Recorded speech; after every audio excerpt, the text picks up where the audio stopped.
regression detected. I see your problem.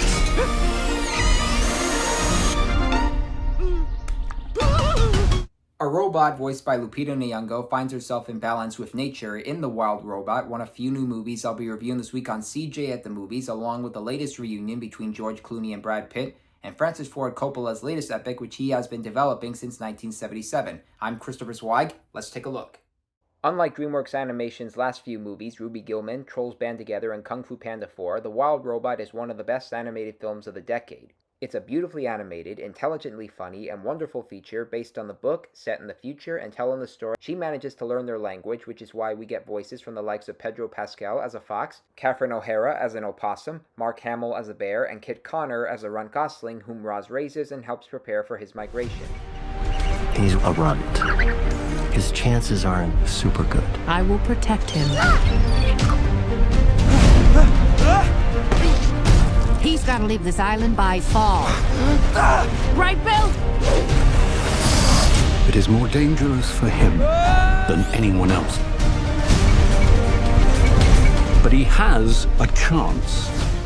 The Wild Robot was directed by Chris Sanders, whose credits include Lilo and Stitch and How to Train Your Dragon, and he offers a Disney and Hayao Miyazaki quality to the animation, as well as the story that deals with the power of nature, love, and loyalty. It also represents a time when robots need to learn compassion, especially with all the AI talk. You're easily reminded of movies like The Iron Giant, WALL-E, Princess Mononoke, and Fly Away Home, and there's something unique within the genre.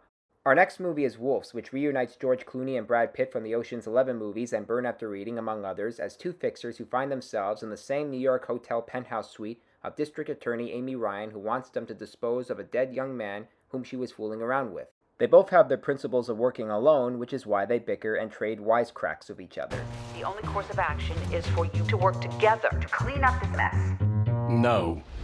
It's not how I work. This is not how I work. But then it turns out the young man wasn't dead after all, just overdosed on some drugs he was supposed to deliver. He's played by Austin Abrams, and he makes the night more interesting for Clooney and Pitt. Occasionally there are some good laughs, like some of the bantering between the two leads, but what Wolves lacks is the kind of style that makes these two leads so appealing and iconic, and the movie gets convoluted and dull with how the guns and bullets have to save the day. It was directed by John Watts, who has gained more commercial success with the Tom Holland Spider-Man movies, and he should take a break from big-budgeted films, but he needs the right kind of elevation. Next up, A Mistake, set in New Zealand and starring Elizabeth Banks as a surgeon who leads her team to help out a teenage girl through her appendix operation. She puts her young colleague, played by Richard Crouchley, in charge of the rest of the operation, but unfortunately, complications occur during and after it, and the girl doesn't make it. Our daughter is in the morgue. The infection was too much for her body. It's a bad outcome. She was likely never going to make it.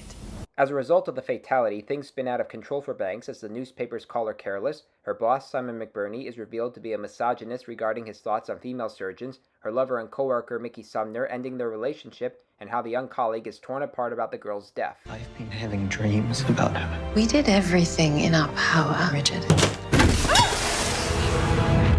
I'm not sure women are suited to a career in medicine. That's what this is about.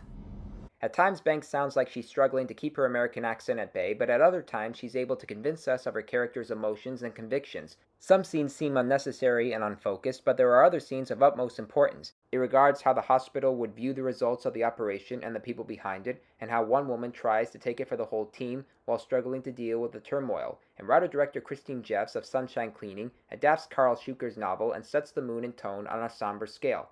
Here's something that isn't somber. It's called A Different Man, a dark comedy with Sebastian Stan disguised by makeup and prosthetics as an actor named Edward who has neurofibromatosis and undergoes a medical experiment that could fix his deformity, and it works, and he now looks like Sebastian Stan. This drug seems to have the potential to actually heal you. The implications are life-changing. My face is falling off in clumps. I'm sure it only looks like clumps to you. Perhaps any potential risk is worth the reward. And then he meets another man with the same condition named Oswald, played by Adam Pearson, who actually has neurofibromatosis, and he's poised to overshadow him in an upcoming play based on his old life. That guy's amazing. What do you know about him? Who is he? And it's clear that Stan's outsides and insides have changed. Using DNA from Beauty and the Beast, The Hunchback of Notre Dame, and adaptation, A Different Man is written and directed with complexity by Aaron Schimberg, who is really smart at representing the notion of the now handsome man being lousy and the disfigured man being charming. Stan is flat out brilliant, while Pearson is a revelation, and this is not his first role. That would be Under the Skin. A Different Man does get confusing during the third act, but it's still wickedly funny and consistent. And our last movie is Megalopolis, Francis Ford Coppola's vision that combines the fall of Rome and the future of America into his own take on the Catalonian conspiracy. It has been in the works since the late 70s, but has finally seen the light of day. But as brilliant and iconic of a filmmaker as Coppola is, this movie is a bomb that feels like he was possessed by the ghost of Ed Wood. Adam Driver plays Caesar, an architect who has the power to stop time and has visions of the future, while Giancarlo Esposito plays his rival, Mayor Franklin Cesario. It takes place in New York City, but is renamed New Rome, and that's why we have those Roman names. And the one person caught between them is the mayor's daughter, played by Nathalie Emmanuel, who sees Caesar's visions and falls in love with him. People don't need dreams. People need help now. Don't let the now destroy the forever. The all-star cast also includes Aubrey Plaza, Shia LaBeouf, Lawrence Fishburne, Jon Voight, and Dustin Hoffman, but don't expect a Midnight Cowboy reunion scene. Expect a bunch of talents who seem to flounder about in a movie that looks like a Coppola film with the art direction and photography, but feels like a mess indulged by the art of modern cinema, or how amateurs think they know what they're doing but end up flopping. Coppola is a cinema legend and his movies are classics, but Megalopolis isn't. It's too convoluted and cynical for anyone's taste. Recapping the new movies I reviewed this week: thumbs way up for The Wild Robot, thumbs down for Wolves, thumbs up for A Mistake, thumbs up for A Different Man, and thumbs down for Megalopolis. Well, those are the new movies I'm reviewing this week. I'm Christopher Zweig. Stay safe, and I'll see you at the movies. For more amazing content, please like and subscribe to my channels, and please read my reviews at cjatthemovies.com and download the new HD Radio app.